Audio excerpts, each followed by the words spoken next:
లోకం ఇచ్చే ఆనందం ఎప్పుడు కూడా సగం సగమే ఉంటుంది కదా.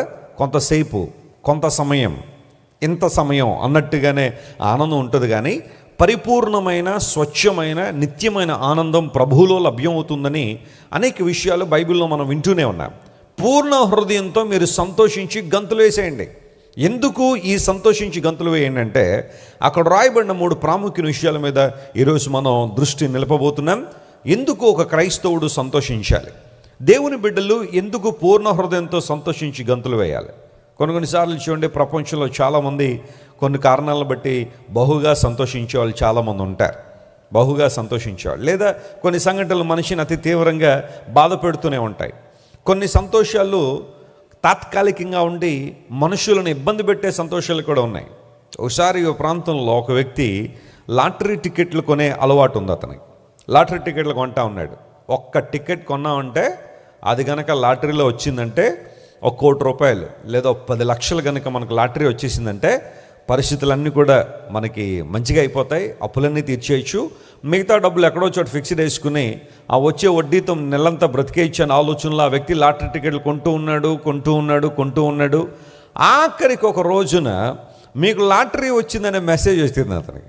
రాగానే ఎగిరి గంతేశాడు. అబ్బా, ఇల్లంతా కళ్ళు తిరిగేశాడు, పిల్లలందరికీ ఫోన్లు చేశాడు, మన బతుకు మారిపోయింది, మన జీవితం మారిపోయింది, అందరూ వచ్చేయండి అన్నాడు. ఆ ఆనందాన్ని హ్యాండిల్ చేయలేక కాసేపటికి గుండె ఆగిపోయి చచ్చిపోయాడు. నిజం జరిగిందే ఇది. లాటరీ టికెట్ కొన్నాడు, లాటరీ వచ్చిందనే మెసేజ్ రాగానే ఆ సంతోషాన్ని హ్యాండిల్ చేయలేకపోయాడు. ఆ ఉద్వేగాన్ని హ్యాండిల్ చేయలేక హార్ట్ అటాక్ వచ్చేసి కింద పడిపోయాడు. వీళ్ళు అనుకుంటున్నారు ఆనందంతో పడిపోయాడేమో, సంతోషంతో పడిపోయాడేమో అని వీళ్ళు అనుకుని లే డాడీ అంటే నీకు లేవట్లేదు, చచ్చిపోయాడు. ఆ తర్వాత పిల్లలందరూ వచ్చారు. పోతే పోందులే, లాటరీ టికెట్ వచ్చింది కదా మనకి, నాన్నగారు మరి ఏం చేస్తాం, మరి ఆయన హ్యాండిల్ చేయలేక ఆయన గతించిపోయాడు, మనకైనా డబ్బులు ఉంటాయని చెప్పి వాళ్ళందరూ కూడా ఆసక్తితో చూస్తూ ఉంటే మరలా మెసేజ్ ఇస్తుంటే, సారీ మీ నెంబర్ కాదు ఇంకొకరికి వచ్చింది, మేము రాంగ్గా నెంబర్ పంపించామన్నారంట వాళ్ళు. ఇప్పుడు ఈ ప్రాణము పోయింది, ఆ తర్వాత ఏం పోయినాయి, డబ్బులు పోయినాయి. ఎంతో కొంత తండ్రి గారు పోయినా కానీ డబ్బులు వస్తాయనుకున్న ఆ పిల్లలకు కూడా మళ్ళీ ఆ తర్వాత ఏమైందో మనకు తెలియదు, కానీ వాళ్ళు కూడా చాలా ఇబ్బందుల్లోకి వెళ్ళుంటారు. కొన్ని వార్తలు మనిషికి దుఃఖాన్ని తీసుకొస్తాయి, లేదా సంతోషం ఇచ్చినట్టుగా కనబడతాయి, కానీ ఆ వెంటనే మరలా అవే మాటలు మనిషికి దుఃఖాన్ని తీసుకొస్తాయేమో. కానీ దేవుని బిడ్డలారా, మీరు పూర్ణ హృదయంతో సంతోషించండి. ఇది ఫేక్ జాయ్ కాదు, ఇది నటనతో ఉన్న సంతోషం కాదు, లోక సంబంధమైన విషయాలు ఇచ్చే ఆనందం కాదు, ప్రభు సన్నిధిలో ఉండే ఆనందం.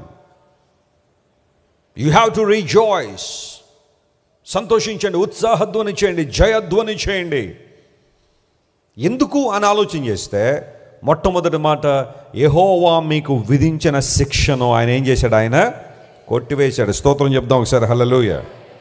ఆ మాటను జాగ్రత్తగా మనం పరిశీలన చేస్తే, యెహోవా మీకు విధించిన శిక్ష, ఇంగ్లీష్లో శిక్ష అన్న చోట జడ్జ్మెంట్ అనే పదం వాడబడింది. జడ్జ్మెంట్ అనే పదం, దేవుడు మీకు శిక్ష విధించిన దాన్ని ఆయన కొట్టివేసి ఉన్నాడు.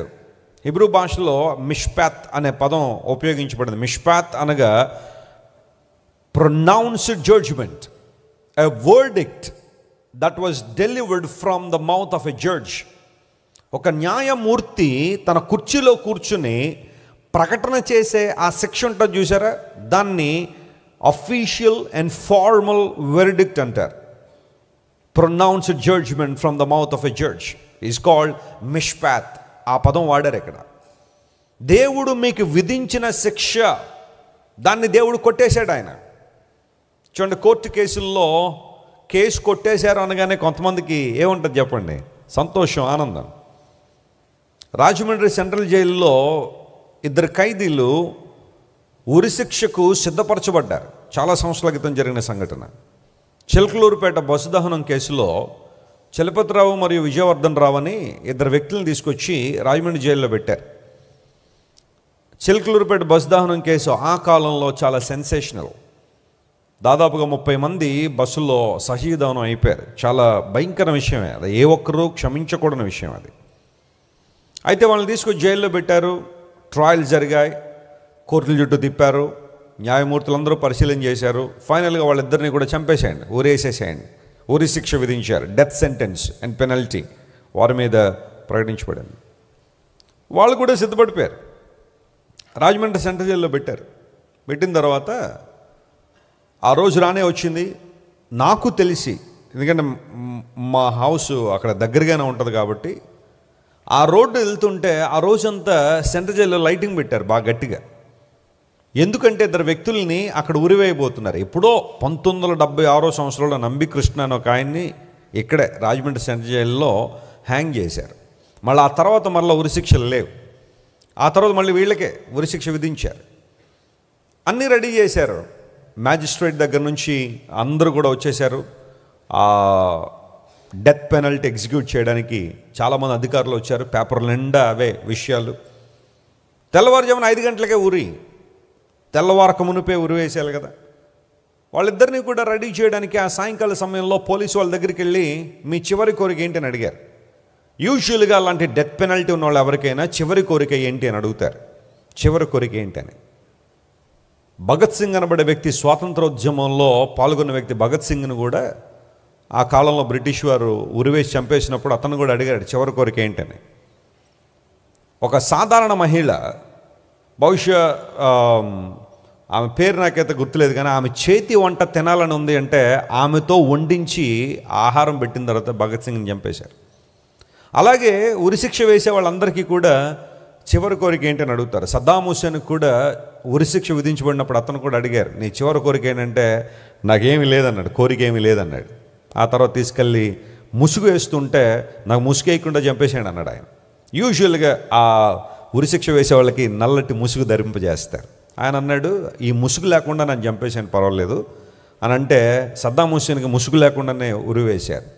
అప్పటికైనా వృద్ధాప్యంలోకి వచ్చేసాడు కాబట్టి పెద్ద కష్టం ఏం కలగల. అలా కొంచెం బిగించి ఉరి బిగించగానే చచ్చిపోయాడు. ఇలా కొంతమందికి అలాంటి పరిస్థితులు ఉన్నప్పుడు ఈ వ్యక్తులు కూడా ఉరిశిక్ష విధించారు కదా. సాయంకాలం వచ్చి అడిగారు, మీ చివరి కోరిక ఏంటని. ఇద్దరూ కూడా ముక్తకంఠంతో చెప్పిన మాట ఏంటో తెలుసా? మాకు బాప్తిజం ఇప్పించండి అన్నారు. పాస్టర్ గారిని పిలిపించి మాకు బాప్తిజం ఇవ్వండి. అప్పుడు ఈ జైలు అధికారులందరూ కూడా ఆలోచన చేశారు. చివరి కోరికగా నాకు అది తినాలని ఉంది, వీళ్ళని కలవాలని ఉంది, వాళ్ళని చూడాలని ఉంది, ఇలాంటివేం చెప్పకుండా బాప్తిజం ఇవ్వాలని అడిగారు. గబగబా పాస్టర్ గారిని తీసుకొచ్చి ఆ జైల్లోనే బాప్తిజం కార్యక్రమాన్ని ఏర్పాటు చేశారు. క్రైస్తవ మార్గములో లేదా క్రైస్తవ్యంలో బాప్తిస్మం అనగా యేసు ప్రభువును మేము సంపూర్ణంగా అంగీకరించామని చెప్పడానికి బహిరంగ సాక్ష్యం, an external evidence that they believed in Jesus. ప్రభువును వెంబడిస్తున్నాము, యేసయ్య మా హృదయంలోకి ఆహ్వానించాము. ఒకప్పుడు మేము చేసిన పని చాలా పొరపాటే, అది క్షమించరని నేరమే. కానీ ఆ తర్వాత మేము పశ్చాత్తాపడి మా స్థితిగతులను అర్థం చేసుకుని చేసిన పనిని బట్టి పశ్చాత్తాపడి యేసుక్రీస్తు ప్రభువును హృదయంలో చేర్చుకోవడం ద్వారా కల్మషమైపోయిన మన ఆత్మను, కల్మషమైపోయిన మా మనస్సును కడుక్కున్నాము అనే విషయాన్ని వారు బహిరంగ చెప్పగలిగి బాప్తిజం కావాలన్నారు. ఇద్దరికి బాప్తిజం ఇప్పించారు. ఆ తర్వాత ఉరిశిక్ష కోసం అన్నీ రెడీ చేసేస్తూ ఉన్నారు. అర్ధరాత్రి గతించే లోపల ప్రెసిడెంట్ గారి దగ్గర నుండి ఫ్యాక్స్ వస్తూ ఉంది. కొన్నిసార్లు ఎవరైనా హ్యాక్ చేశారేమో, ఈ మెషిన్స్ని హ్యాక్ చేసి ఉరిశిక్ష ఆపమని అంటున్నారేమోనని జైలు అధికారులు పెద్దగా పట్టించుకోలేదు. కానీ ఉరిశిక్షను ఆపండి అని ప్రెసిడెంట్ గారి దగ్గర నుండి, రాష్ట్రపతి దగ్గర నుంచి మెసేజ్ వచ్చింది. ఆ తర్వాత మరలా మెసేజ్ వచ్చింది. మూడో మెసేజ్ కన్ఫర్మ్ చేసుకున్న తర్వాత ఆ రోజు ఉరిశిక్ష నిలిపివేశారు. ఆ తర్వాత ఆ ఇద్దరు కూడా ఆ క్షమాభిక్ష పెట్టబడినప్పుడు ఆ రోజు చెప్పిన మాట ఏంటంటే, వీళ్ళిద్దరినీ ఎంతకాలం బతికితే అంతకాలం జైల్లో ఉంచేయండి, బయటకు మాత్రం తేవద్దు, కానీ ఉరిశిక్ష వేయొద్దని ఆ క్షమాభిక్ష పెట్టినప్పుడు వారు ఎంతగా ఆనందించుంటారో, లేదా వారు ఆ శిక్ష కొట్టివేయబడినప్పుడు, క్షమాభిక్ష పెట్టబడినప్పుడు వారు ఎంతగా ఆత్మలో సంతోషించుంటారో మీరు ఆలోచించండి. వారు చేసింది పొరపాటే, ఎవ్వరూ సమర్థించట్లేదు దాన్ని. వారు చేసిన ఆ పని ప్రతి ఒక్కరూ కూడా ఖండించాల్సిందే. కానీ వారు పశ్చాత్తాపపడి మేము చేసింది తప్పు అని నిర్ధారణ చేసుకుని దేవుని వైపు వారు తిరిగిన తర్వాత ఈరోజు ఆ విజయవర్ధన్ రావు అనే సహోదరుడు సెంట్రల్ జైల్లో పాస్టర్గా కొనసాగుతున్నాడు. దేవుని నామమున స్తోత్రం కలుగును గాక. చక్కగా బైబిల్ పట్టుకుని అందరినీ ప్రేయర్లో నడిపిస్తాడు.